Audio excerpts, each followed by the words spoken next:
Good evening and welcome to Tucker Carlson Tonight. I'm Mark Stein, in for Tucker, who's taking a European Union-length Christmas break, which is revoltingly un-American of him.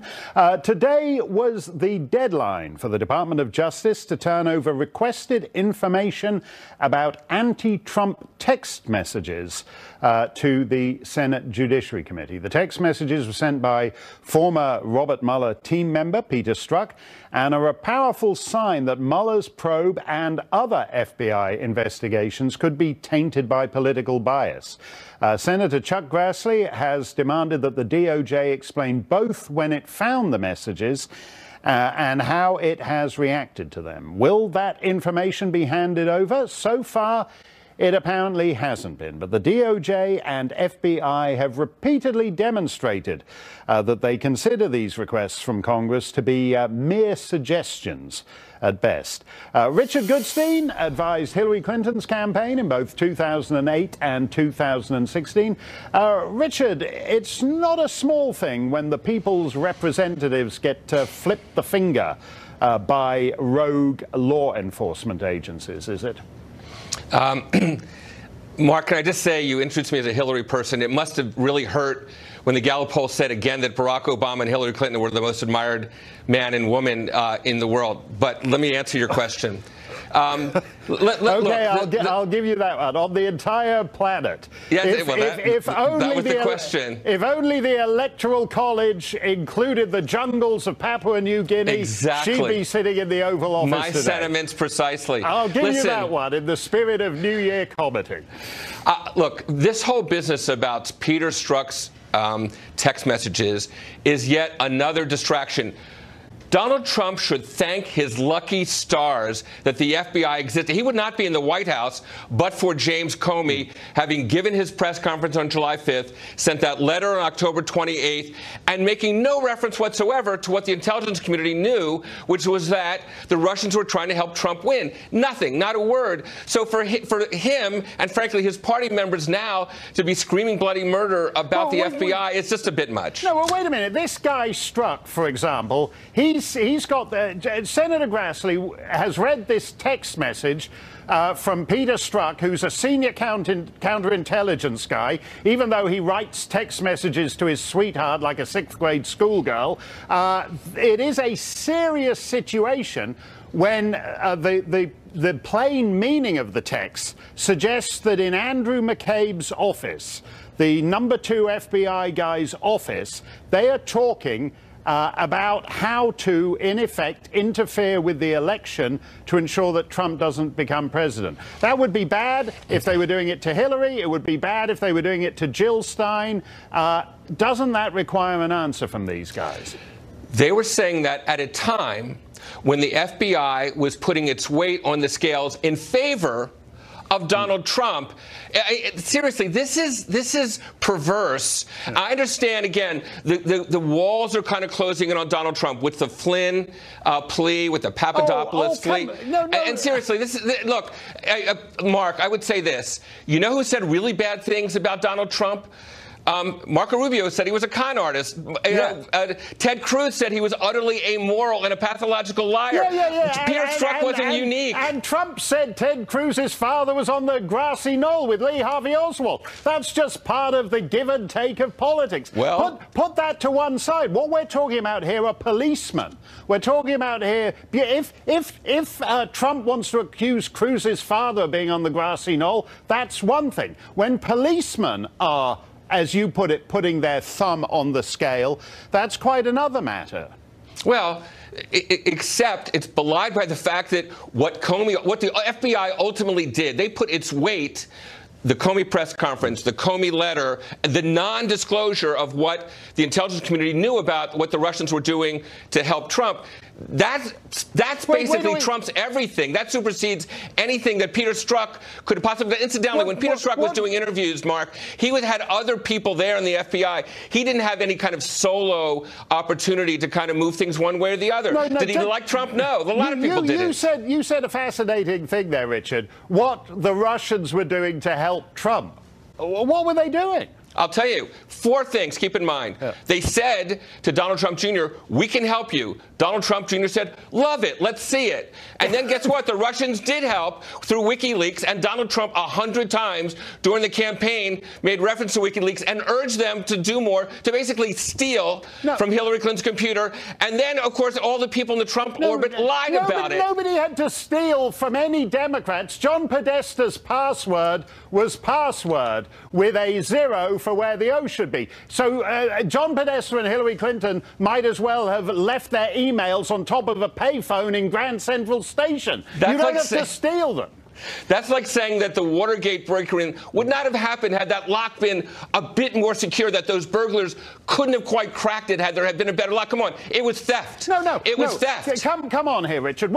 We hear this thing, they may have hacked into voting machines. You can't hack into something that isn't connected to the internet. That's like hacking into a cinnamon bun. You can't do it. I totally agree that we right now don't have evidence about the voting machines. But here's what we do have evidence of. We know that there's some crackpot from North Carolina came up to Washington, D.C. with a rifle because there was some loony thing that was put out by the Russians about a child slavery ring in a pizza place, and he was prepared to shoot people. You think people might be prepared to vote differently? This guy was prepared to shoot people because of what he read on the internet. Come on, we had a Bernie Sanders guy shooting up the congressional baseball-playing Republicans. We have that's not on Bernie Sanders. Bernie is one of my neighbors in northern New England, and I think he's a kook, but I don't think he incentivizes people to murder. You can't make that connection. You're downplaying the significance of what was put out on the internet by the Russians, okay? I'm saying the point I made was Exhibit A, that was something that was specifically done by the Russians, and a guy was prepared to travel hundreds of miles to shoot people. That suggests to me that somebody may be able to have their vote influenced. That's all. Well, that's interesting to hear from campaign officials, because if that guy Putin can swing an election for 100 grand, you guys are out of business, Richard, because nobody needs to pay millions to the big fancy pants consultants when 100 grand to some guy in Moscow can swing the election for you. Let me just, two things, Mark. We will see when the Podesta emails came out an hour after Access Hollywood. Was that a coincidence, or was there some collaboration? And we will see when all these swing voters in Michigan, Wisconsin, and Pennsylvania were targeted by Russians. Was that all done by Russians, or were there any Americans that were involved? Those are the questions that Mueller, I bet, will get to the bottom of, and I don't think the answer will reflect well on the Trump campaign. As I said, Richard, that the whole consultant industrial complex has gone up in smoke if some rinky-dink Ruski over in Moscow could just swing it for you. It isn't just text messages hurting the legitimacy of Mueller's investigation, of course. The FBI's infamous reliance on the Trump dossier is doing a good job as well. Republican Congressman Ron DeSantis of Florida says that use of the dossier undermines the basic legitimacy of the FBI's warrant to investigate the Trump campaign following last year's election. And Congressman DeSantis joins us now. This is a very interesting legal point you made. If this dossier was the pretext for the entire investigation, it's a kind of almost absurd fruits of the poisonous tree thing, in that it's not a legitimate pretext for an investigation. Is that correct? Yeah, just think about where this dossier came from. This was paid for by Hillary Clinton, the Democratic Party. They paid millions of dollars to Perkins Cole law firm, who then laundered it to Fusion GPS. So you have Fusion GPS producing this thing. I think Christopher Steele was more of a cover to make it look like an intelligence product. But to this day, the FBI can't verify anything in it other than one person associated with Trump traveled to Russia at some point. So this stuff is bogus, it's fake news, and you expect that kind of stuff to be generated in the course of a political campaign. But if that is presented to the FBI and then they're taking that that unverified dossier and launching a federal counterintelligence investigation without anything more, to me, that raises some serious questions. And was it Peter Strzok who was involved? Remember, the key text message was he was in Andrew McCabe's office and they were talking about, Lisa Page said, oh, Donald Trump can't win. And Strzok says, you know, I don't think the FBI can take that risk. We need an insurance policy basically against Trump's election. So the question is, was that dossier and the subsequent investigation and surveillance the insurance policy he referenced in those text messages?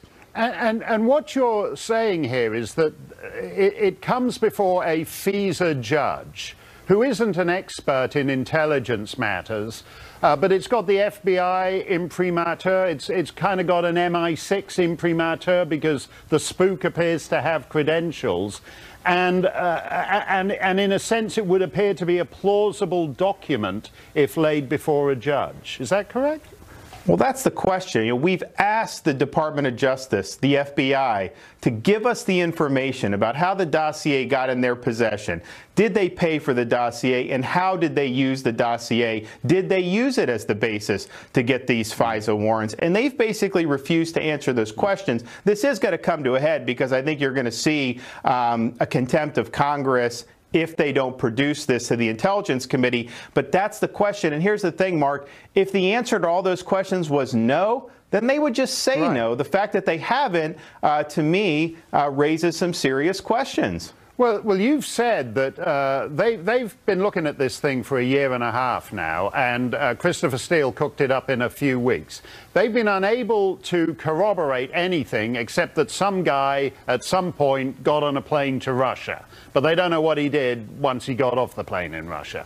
How many more months or years do they need to supposedly attempt to corroborate this nonsense?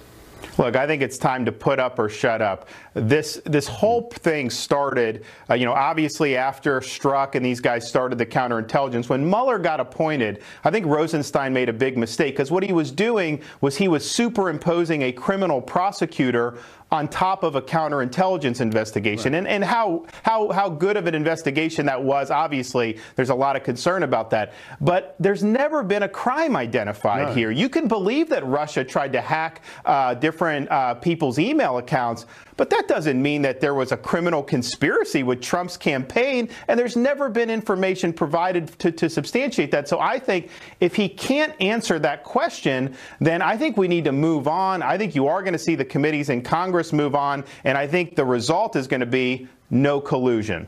Yeah, that makes a lot of sense, Congressman. Thanks for that. More liberals are turning on Hillary Clinton. We'll discuss a liberal magazine that is begging her not to run again next. And we'll show you President Obama's attack on the power of social media.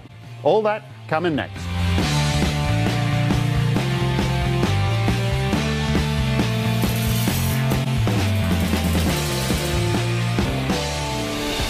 Suits or The Good Wife? Suits, obviously. Great answer. Cigarettes or gum? Gum now, baby. Gum. White House or Buckingham Palace? White House, just because Buckingham Palace looks like it would take a really long time to mow. Okay, fair enough. A lot of upkeep. Queen or the Queen? The Queen. Okay, good answer again. The Rock or Chris Rock? That's an interesting question. I like them both. Slip and slide or electric slide? Electric slide. That's my generation. Fantastic answer. And lastly, your last $5, buy a burger or buy a lottery ticket? It depends on how good the burger is. Wow, there's a guest host. As a matter of interest, Prince Harry and I are identical twins, separated at birth. Hard-hitting topics there. President Obama giving his first sit-down interview since leaving office. The former president giving that interview to His Royal Highness. Obama spoke quite a bit about himself, but he also took an indirect yet very clear shot at President Trump, blasting leaders, he says, are warping public discourse via social media. The question, I think, really has to do with how do we harness this technology in a way that allows a multiplicity of voices, allows a diversity of views, but doesn't lead to a balkanization of our society, but rather continues to promote ways of finding common ground. Mm-hmm. And all of us in leadership have to find ways in which we can recreate a common space on the internet. Mm-hmm. Wendy Osefo is an education professor. Wendy, putting aside the idea of a president talking to a prince about how it's the rest of us who are living in danger of living in a bubble, what do you think he was getting at here? Was it a shot at Trump, or was it a more general observation? It was a more general observation. Right now, the current climate, not just in our country, but overseas as well, is one where everything is volatile, and people need to be mindful, especially those in power, of the decisions that they make. And that's what Obama was speaking to, and I think is a poignant point, especially right now. Well, isn't there a danger, though, in world leaders, the establishment, the elite, saying everything would be better if we didn't have balkanized multiple voices? When the internet started, one of the great things it did was it freed people from the default setting of mainstream media, which is surely liberal. That's surely the bubble, isn't it? It's not necessarily the bubble, and I wouldn't say that mainstream media is liberal. That's not true. Look at the network that we're on right here. So again, you know, when we try to make those type of narratives and we try to make those overarching statements, that exactly negates what he's trying to say there. You know, mainstream media, at the end of the day, has a level of responsibility, and our leaders, our elected officials, have a tantamount level of responsibility, and they need to make sure that everything they're doing and the policies that they're set forth is not just one that impacts their own bubble, but impacts all of us as citizens. What about the idea that beyond the media, the default setting of our society now, by which I mean not just media, but motion pictures, churches, schools, the default setting of our society is essentially liberal. If you go to school, you'll learn essentially the liberal view on climate change. If you go to church, you'll get the liberal view on climate change. What's wrong with balkanizing that just a little? I reject that premise. I don't believe it's the liberal view. I actually think it's the popular view. And that's something that conservatives have to start to accept. It's not necessarily that there's a war against people who are conservative or who have right-leaning ideologies. It's more so that overall, when we look at issues, they tend to lean on the left side. And that's just the truth of the matter. We cannot negate the fact that the popular view often leans to the left. That does not negate, you know, individuals who are conservative by any means. And what's really important here, if I could just underscore this, is that Americans need allies. The United States needs allies. But the volatile behavior of President Trump makes that increasingly more difficult. So we need to start addressing that as well. Well, we'll see who winds up sitting at in the third row at Prince Harry's wedding on that one, Wendy. The magazine Vanity Fair is positively begging Hillary Clinton not to run for president again. Take a look at this.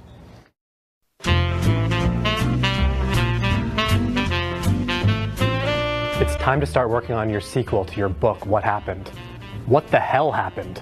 Get someone on your tech staff to disable autofill on your iPhone so that typing an F doesn't become Form Exploratory Committee for 2020. You know, on Anderson Cooper, you were telling him about alternate nostril breathing.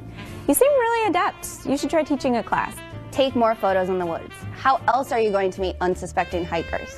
Take up a new hobby in the new year. Volunteer work, knitting, improv comedy, literally anything that'll keep you from running again. To finally put away your James Comey voodoo doll.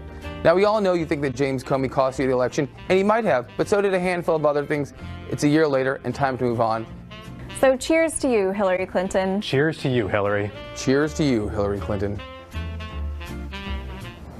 I hope they didn't pay big money for those jokes. Wendy, liberals are going nuts over this. I mean, people are saying it's time to burn copies of Vanity Fair, that so-called progressives have no business telling an accomplished woman that she needs to take up knitting, that's sexist. But you do get the sense, though, that Democrats are moving on from Hillary. Yeah, I think Democrats are moving on from Hillary. I think that the uproar came because we have individuals who ran for presidency like John McCain, like Mitt Romney. And, you know, we did not see this type of uproar for them to leave it. This is a woman that, yes, she did not win the vote. Yes, we know that she's not the president of the United States. But to use such language and say take up knitting, this is her life's work. She's the Secretary of State. She's the first female to run for office for a major political party. And then to say to take up knitting? No, she has built a body of work, and she doesn't have to be president, but she can continue to extend her political realm. Well, what's killed her? Is it the fact that in the midst of this book tour, Harvey Weinstein and Charlie Rose and Matt Lauer came along and recast her husband and their marriage in a new light? Is that part of the problem here? I don't think that that necessarily killed her because she didn't win the vote. It didn't help her by any means, especially that photo going around of her and Harvey Weinstein looking very, very chummy and comfortable. That didn't help her. But again, to sit there and say that she should take up knitting when she has done a lot in the political realm is not, it doesn't make any sense at all. Do you regret that your party, Progressive Party, wants to shatter the glass ceiling, as Canada, Britain, Australia, New Zealand, Germany, on and on and on have done, but it chose the wife of the previous president? Isn't that a little bit... You say she's an accomplished woman? She is. Her main accomplishment is that she was the wife of the guy who held the job before. You see, and that in itself is sexist, right? That's not her major accomplishment. She was the Secretary of State. She is the first woman to run on a major political party, and she got that vote. So that's not her major accomplishment, that she's the wife of Bill Clinton. By all means, no, she's done other things.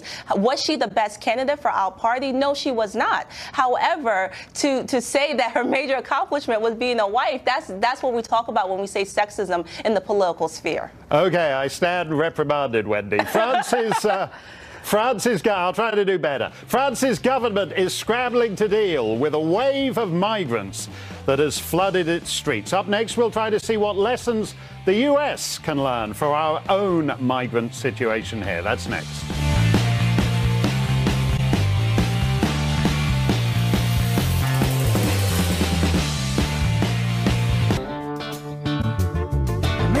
To deal with the country's migrant problem. President Emmanuel Macron ran as a comparative liberal, but he wants homeless migrants off France's streets by year's end. That probably isn't going to happen, so now the French are cracking down.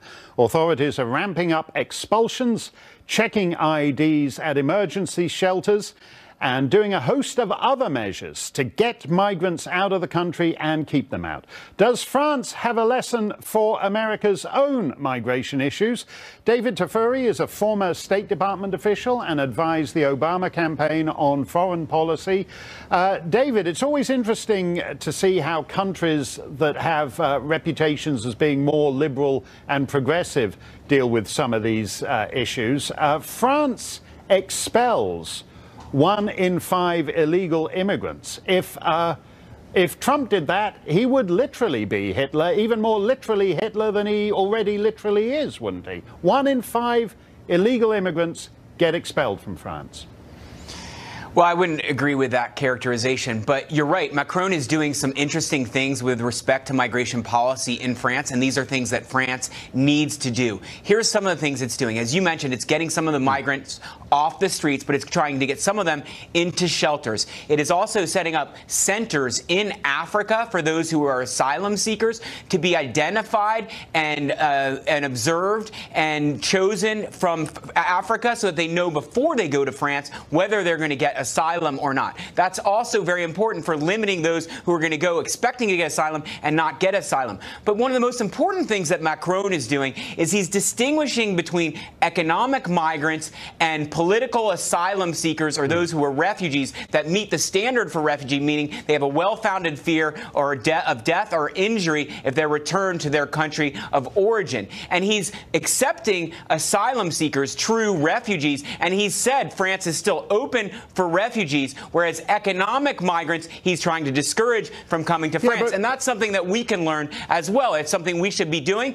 but President Trump has not made that distinction in his policy thus far. Well, no, because everyone knows that the refugee system and that status of a genuine fear of persecution is abused routinely in the immigration systems of the West. France is, if you go to Paris, for example, and you can go a couple of blocks from the best hotels, the Georges V or the Plaza Athénée, and you would think you were in a country and a city that has fallen apart. A beautiful city with streets piled with trash. The jungle camp at Calais that they shut down has basically moved to the capital city now. Is this not a warning of what happens when essentially you have let anybody who can walk into your country stay in your country? Well, that's why Macron is doing some of the things that he's doing. He's trying to make the streets safer. He's also trying to make it safer for some of these migrants by moving them off the streets and moving them into shelters. But I want to go back to one other characterization you mentioned, which I don't agree with. Asylum seekers in the U.S. are not problematic. Actually, the refugees who have come to the U.S. and have been resettled here as refugees have not engaged in crime. Their crime rate is less than the average American, and they've not engaged in terrorism. None of the major terrorist attacks. Well, hold on a second. None of the major terrorist attacks in the U.S. have been due to refugees. They're from people who came to the U.S. in other ways. No, what about the Somalis in Minnesota, for example, who go back to Somalia? They supposedly here because it's unsafe for them to go back to Somalia, but they fly back to Somalia, strap on the old suicide belt, and your State Department pays to have the 50,000 fragments of whatever's left of them shipped back for burial in Minnesota.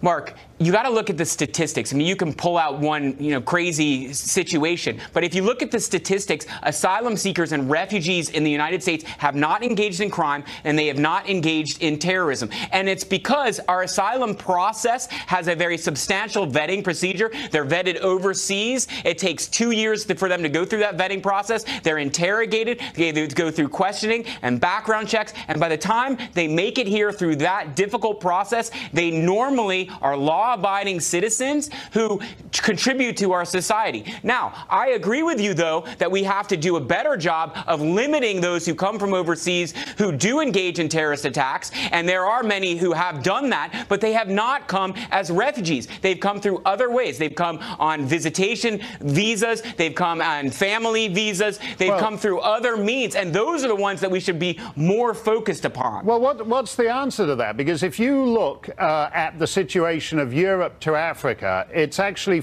more severe than North America to South America. Because if you look at the differential in birth rates, a very tiny proportion of the population of Africa, countries where people have 6, 7 children, and they can't support the present population, the incentive to just get on a boat and, as Tucker showed on this show a couple of months ago, just arrive on a beach in Spain where all the nice continentals are sunbathing topless and walk into Europe. What's to prevent people from just walking into the developed world and overwhelming it?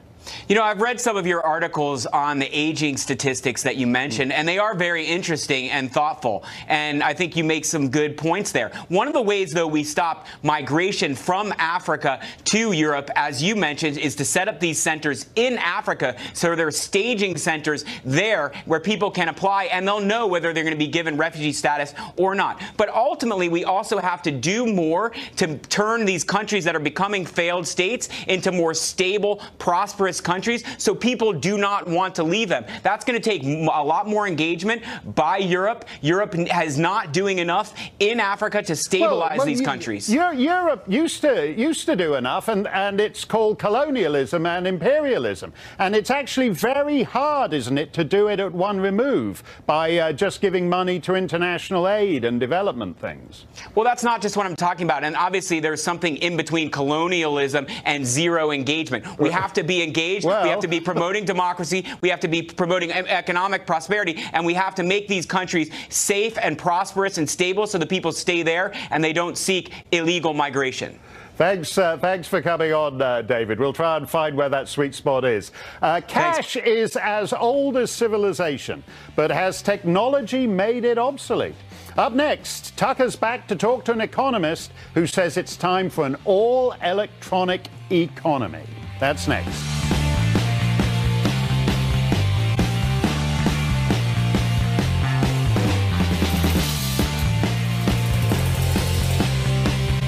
Almost since the dawn of civilization, cash money, has been a critical piece of the world's economy. In ancient times, people used gold and silver coins. Today, paper money remains the single most popular way to make transactions in this country. But should it be? Some economists say day-to-day shopping can easily be done electronically, while the continued use of cash hurts the economy and may even cause crime.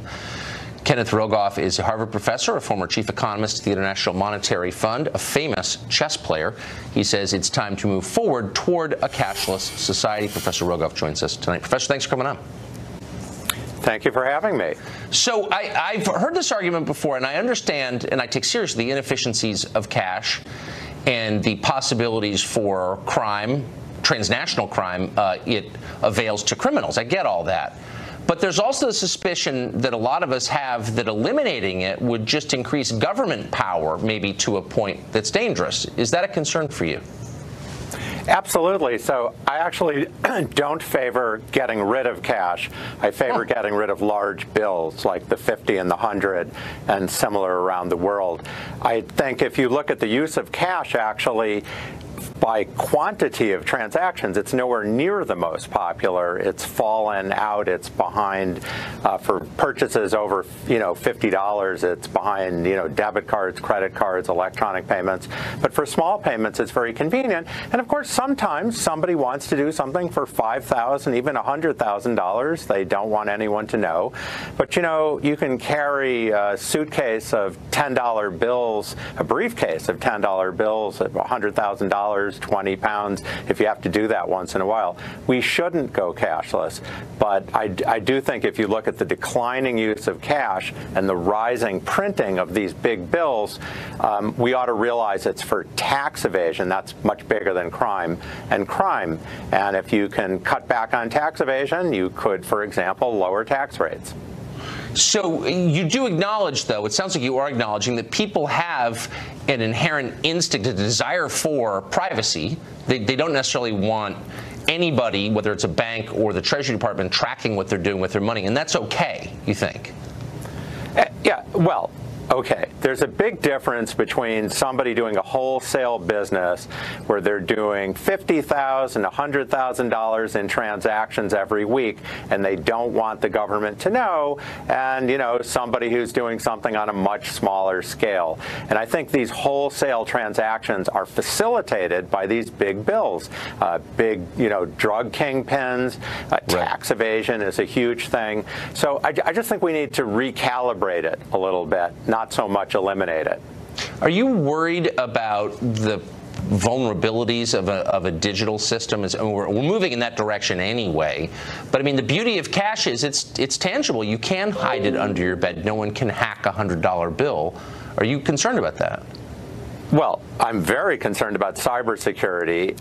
On the other hand, I think if we have a problem, hanging on to the rump of cash that we have left in our system's not going to save us. We need to protect ourselves. But yeah, that's, if you have a big storm that knocks out the power system, God forbid an EMP blast or something, it's very useful to have some rump of cash left there. Although, people have been very inventive when that's happened in the past with checks, IOUs, and other things.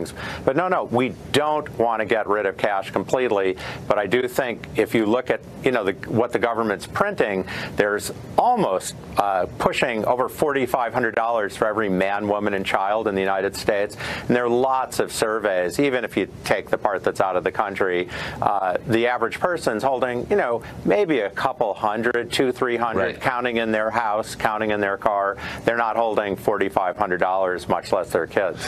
No, they're not. Quickly, what do you make of Bitcoin? Where does that fall in the spectrum? Well, I mean, Bitcoin's great innovation, but the part of it that's anonymous, eventually the government has to apply anti-money laundering rules, tax rules, and other things. I mean, the government can't just look the other way and let people do giant transactions, transnational, national, and not care about it. It's going to get regulated. I think the long run, Bitcoin's great technology, but it's more likely to look like MySpace that lost out to Facebook than it is to look like the next big thing. Right, because it is a threat to the government in the end, and you never win threatening the government. In the currency game, the government makes the rules. So this idea that you can invent a currency that wins out, it's nonsense. It won't. But it's a great technology. It has great uses. I love the idea of it, though. Professor, thanks a lot for coming on. That was interesting. Thank you very much for having me. The Winter Olympics are quickly approaching, and this year we may be seeing some transgender athletes competing. Will they have an unfair advantage? We'll talk to a transgender athlete next on Tucker Carlson Tonight.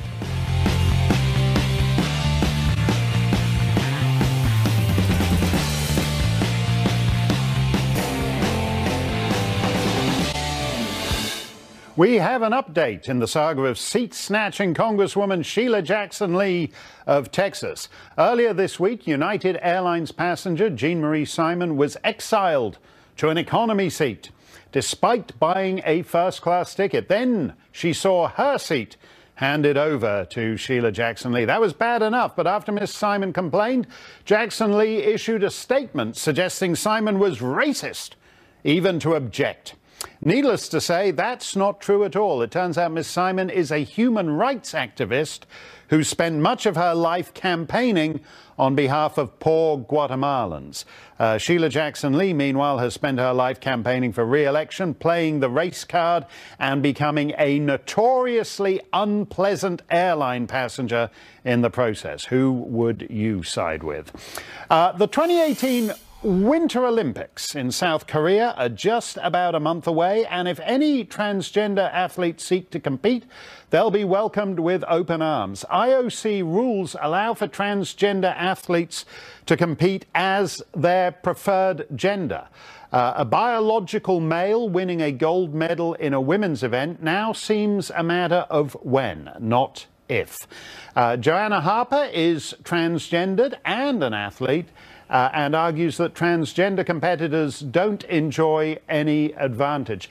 Joanna, there are a lot of people who in this age of gender fluidity take a relaxed view of it and accept that you can choose which bathroom to use and all that, but that when it comes to sport, when it comes to who's the fastest, who's the strongest, when you're running around a 400-meter track, that basically, from gender fluidity, we're back to two biological sexes in which those who are born male have a distinct advantage.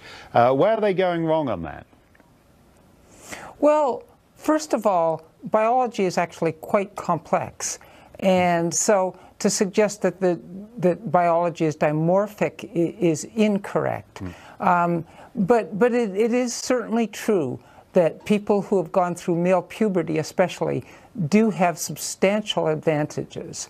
And to be clear, the IOC rules say that transgender women can only compete in women's sports after they have gone through a year of low testosterone due to hormone therapy. And that actually changes many biological characteristics, and especially those characteristics that are important for sport. But and the second thing I'd like to say is that I've always admitted that transgender women have advantages over cisgender or typical women, but also disadvantages too. And the important question is, can the two groups compete against one another equitably and meaningfully? Well, let's look at the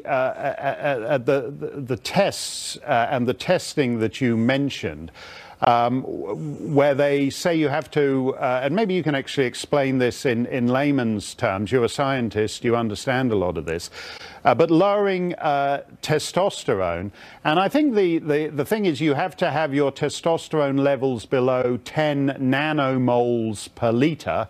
And if I think about it carefully enough, I can remember what a nanomole was from my school days, if one drops from the ceiling on my head. But 10 nanomoles per liter, as I understand it, something like 90% of female athletes, their testosterone levels are around 3 nanomoles per liter. So in other words, this upper limit is 3 times what would be typical in a female athlete.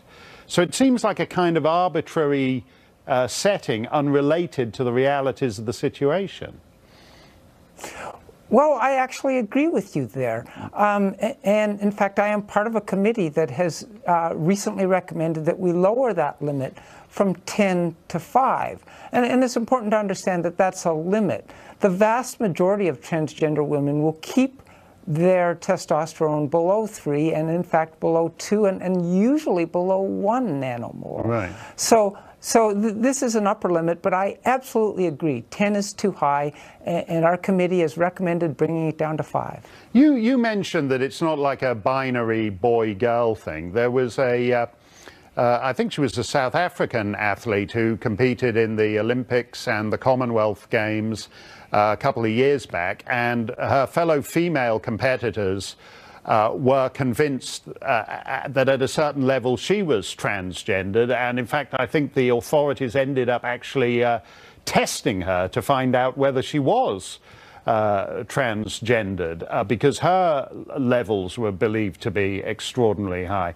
I wonder if we're in danger in the end of just killing women's sport by this kind of micro-regulation of essentially the individual DNA of each participant. Well, first of all, the athlete in question, Caster Semenya, was almost undoubtedly intersex, which some people may not be familiar with that term, but hermaphrodite is a term that more people might be familiar with. But intersex people have a mix of male and female characteristics, right. And Semenya is almost undoubtedly intersex. So there are different issues than with transgender athletes, and it's important to separate the two. But again, it is important to have fair play. It is important to that introducing intersex and/or transgender athletes does not overly affect the playing field that exists. And transgender athletes in particular are hugely underrepresented in women's sports. Well, we'll see. In other words, if you were to look at the population of transgender athletes, you would expect that there would be a lot more athletes than there actually are. Well, we'll see where that ends up, Joanna. It may well be that men and women just end up running around the track altogether and there aren't these separate events anymore. First, the left agitated over racist trees, as we reported yesterday. Now, another tree controversy, this one involving the first family. That's next.